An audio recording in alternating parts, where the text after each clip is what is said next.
नमस्कार। आज का टॉपिक है बिलीव इन योर लाइफ। मतलब कि हम खुद पे विश्वास करें। अधिकतर होता क्या है कि लोग एक दूसरे पे विश्वास नहीं करते हैं, कुछ करने की ठान लेते हैं तो वहीं रोक देते हैं कि नहीं, आप ये नहीं कर पाओगे, ये नहीं कर सकते हो। जैसे कि मान के चलिए, एक बच्चा पैदा होता है, जब तक तो वो थोड़ा जब टेडी बियर जैसा होता है तो सॉफ्ट सा, तो बहुत अच्छा है। लेकिन जैसे ही वो बड़ा होता है तो उसके बारे में सोचना चालू कर देते हैं। हम अपनी थॉट को, अपने दिमाग के जितने भी थॉट होते हैं उन सबको उस बच्चे पे डालना चालू करते हैं। कैसे? जैसे कि आपने देखा होगा कि जब बच्चा थोड़ा बड़ा होता है तो उसके बारे में पढ़ाना चालू कर देते हैं घर में कि नहीं, तुम ये बनना चाहते हो इसलिए तुम्हें ये पढ़ना पड़ेगा, तुम ये करना चाहते हो इसलिए तुम्हें। तो उससे नहीं पूछा जाता है कि तू क्या बनना चाहता है, बल्कि हम अपनी ही सोच को उसके ऊपर भारी पाट डाल देते हैं। तो ऐसा नहीं होना चाहिए। हमेशा ये ध्यान रखें कि बच्चा जो चाहता है उसको वही करना चाहिए, उसको वही कराना चाहिए। हमने तो अपनी लाइफ जी ली, लेकिन आने वाले जो बच्चे हैं, जो पीढ़ी है, उनको उनकी लाइफ उनके तरीके से जीना चाहिए। मेरा मानना तो यही है। होता भी यही है कि अगर बच्चा जिस चीज़ को करना चाहता है, उसमें जिसका इंटरेस्ट है वो करेगा तो शायद ना वो बहुत अच्छा करेगा, वो खुद पर विश्वास रखेगा। लेकिन हम कोई चीज़ बच्चे पे थोप देंगे या बच्चे को कुछ करेंगे ऐसा, तो होता क्या है, बच्चा खुद पे विश्वास नहीं कर पाएगा। वो यही सोचेगा कि हाँ, हमारे पेरेंट्सों ने ये कहा है इसलिए हमें ये करना है। बस उसका लक्ष्य, उसको वो टारगेट बना के नहीं चलेगा कि हमें ये करना ही करना है। वो उसको ये लगेगा कि नहीं, पेरेंट्सों ने कहा है कि करना है बस। लेकिन अगर वो खुद के लिए कुछ करेगा, खुद पे विश्वास रख के करेगा, तो वो क्या होगा कि वो यही सोचेगा कि नहीं, मुझे तो ये लक्ष्य पूरा क्रॉस करना ही है, इस पे पहुंचना ही है। दोनों बातों का बहुत फ़र्क पड़ता है। किसी की थोपी गई बात और खुद की बनाई हुई बात पे। तो देखिए, मैं चाहती हूँ, या आप लोग भी चाहते ही होंगे कि हमारा बच्चा सबसे आगे निकले, सबसे अच्छा हो, सबसे बढ़िया एजुकेशन हो, सब कुछ अच्छा हो। अब देखिए होता क्या है, जैसे लड़कियां हैं, घर में लड़कियां होती हैं, लड़कियों को तुम ये नहीं करना, तुम वो नहीं करना। अब तो फिर भी काफ़ी इम्प्रूवमेंट आ गया इन सब चीज़ों में, लेकिन पहले के टाइम में हुआ करता था। आज भी बहुत सी जगह ऐसा है कि नहीं, तुम गाँव में देखिए, अब तुम यहाँ मत जाओ, तुम ये मत करो, तुम वो मत करो, तुम्हें ये नहीं करना चाहिए, तुम्हें वो नहीं करना चाहिए, ऐसे मत पहनो, वैसे मत पहनो, ये नहीं करना है, इससे बात मत करो, उससे बात मत करो। इस तरह की फालतू की बातें होती रहती हैं।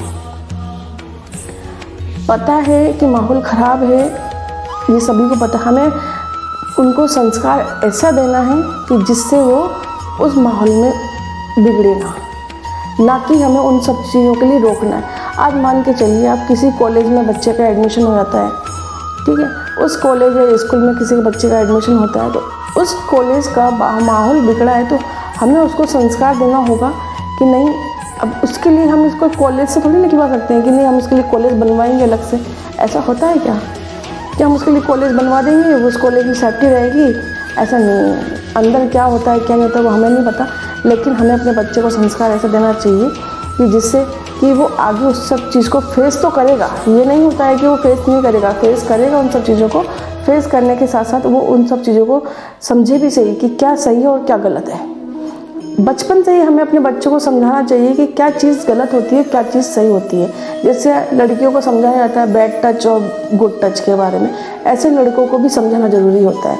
मैं ये नहीं कहती हूँ कि लड़का लड़की में कभी भेदभाव कभी नहीं करना चाहिए। हम जो चीज़ हम लड़की को समझा रहे हैं वही चीज़ हमें लड़के को भी समझाना चाहिए। बैड टच गुड टच तो हमें लड़कों को भी समझाना चाहिए।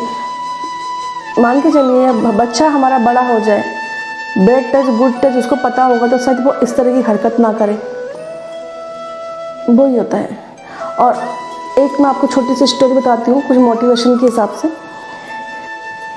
एक लेडीज़ थी, वो चाहती थी कि वो आगे पढ़े लिखे बहुत कुछ करे, लेकिन उसकी उसके पेरेंट्सों ने उस पर थोप दी बातों को कि नहीं, अब तुम पढ़ ली हो, बहुत है, अब तुम्हें शादी करनी पड़ेगी, तुम्हें शादी करके जाना पड़ेगा। तो उसने कहा चलो ठीक है, माँ बाप भी बूढ़े थे तो उन्होंने कहा ठीक है, कर लेते हैं, शादी कर लेते हैं। शादी की तो उम्र हो भी गई है और माँ बाप भी कह रहे हैं तो कर लेते हैं। तो उसने क्या किया, शादी कर ली। शादी करने के बाद उसके तो दिमाग में था कि हो सकता है शादी के बाद मुझे कोई ऐसा मिल जाए जिससे कि मैं आगे बढ़ सकूं। लेकिन उसके हस्बैंड ने उसको आगे नहीं बढ़ने दिया, कुछ नहीं करने दिया। तो वो क्या करा, उसने मनाने की कोशिश करी घर में सबको कि भाई मान जाए, लेकिन नहीं हुआ, ऐसा कुछ नहीं हो पाया।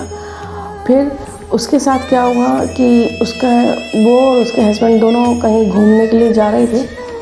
तो घूमने जब जहाँ जा रहे थे तो वहाँ पर उन लोगों का एक्सीडेंट हो गया। तो वो गाड़ी में आगे से पूरे आग लग गई थी गाड़ी के अंदर। एक्सीडेंट में वो बहुत ज़्यादा घायल हो गई लेडीज़।